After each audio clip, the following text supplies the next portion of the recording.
Ayan. Breakfast ko, papaya. Kasi itong papaya, maganda to sa katawan at maganda to sa pag-iisip. Dahil pag once na meron kang naiisip na hindi maganda para sa iba, parang kinakat off agad ng papaya. Kaya yung mga marites dyan, kumain kayo ng papaya, nakakatulong to sa mindset. Yung mindset ninyo ay pwede ma-reset.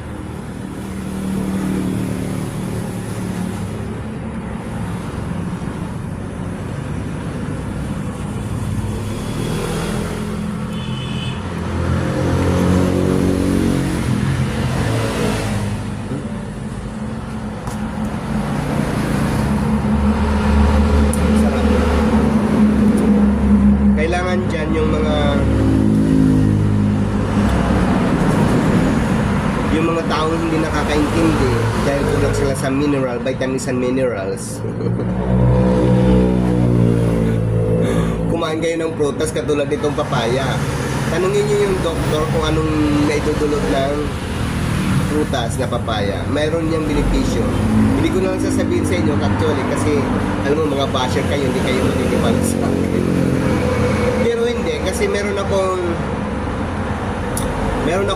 kilalang doktor dati. May prostate cancer siya. Nagtataka ako kung bakit yung buhay niya ipinapagharap ng mga lapalapa, mga ganito mga papaya. Sa likod ng store niya, maraming hinog na papaya. Ayun, pinapagano ng papaya, pinapakuha. Kinakain ng doktor. So, yun. Kasi di ba yung kasabihan sa nasabi, pag once na nahihirapan kang magpupo, kumain daw ng papaya kasi itong papaya ay nakakapagbigay alalay.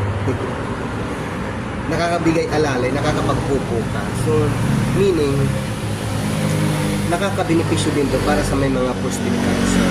Kasi once na kumakain ka nito, inaalalayan yung dinadigest nito, yung papaya, kasama yung mga naunang giniling ng tiyan natin, tapos ilalabas isa dahil ang papaya ito ang nagtutulak sa ating large intestine.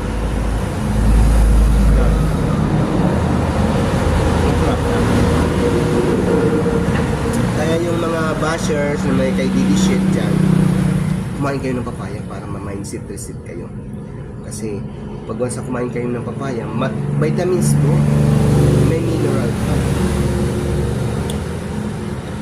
Kaya maganda to sa inyo.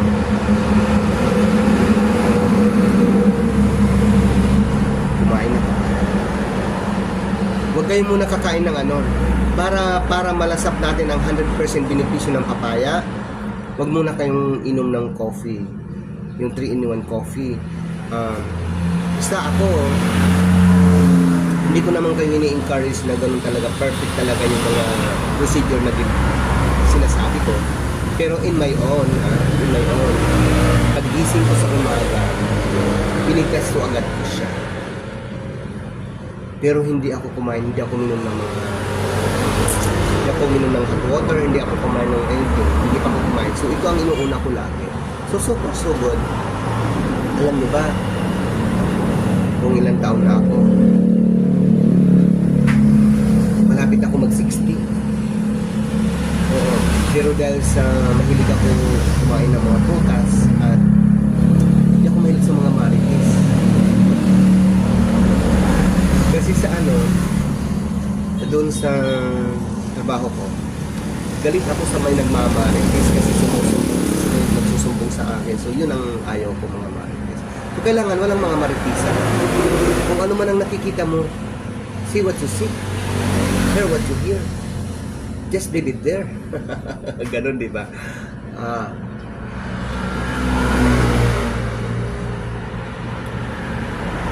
Anyway, masarap siya.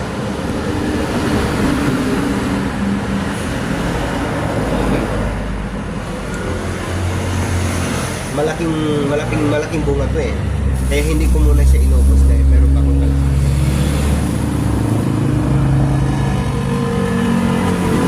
May may kalahati pa ako dahil ang mga pamangkin hindi kumakain. Ako lang kakain ito. So ilalagay ko ito sa freezer. Para mamaya ko na kakain.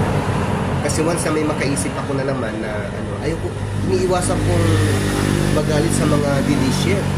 Pero dahil sa silang nangunguna, nagbabash at palaging kinukunta yung PBB administration, wala kasi silang isip, ayun, nainis ako minsan. Kaya ang ginagawa ko, dahil sa inis ko sa kanila, kakain na lang muna ako ng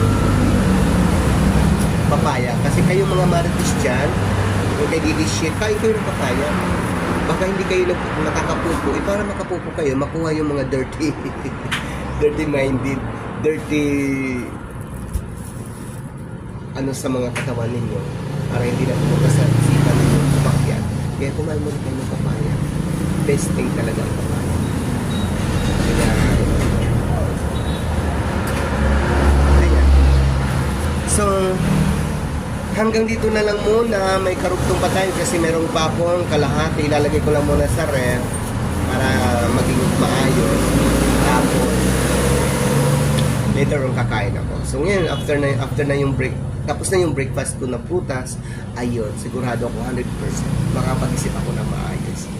Ayoko kasing tumulad sa mga kontrabida, sa mga magko-comment. Karapatan mo lang naman mag-comment para naman ma-express mo yung sarili mo kung ano talaga. Kasi isa kang butante, isa kang legitimate Filipino citizens in the Republic of the Philippines. Charot! Diba? Ganun talaga yun. So, up to now lang muna. Marami pong salamat. Thank you for watching and do not forget to share my YouTube channel all the way 2024 at subscribe nyo naman para dumami yung subscriber ko para naman makapamahagi ako at hindi ako magpabayad yung kapamahagi ako dahil bigay ni YouTube. Hindi ko rin sa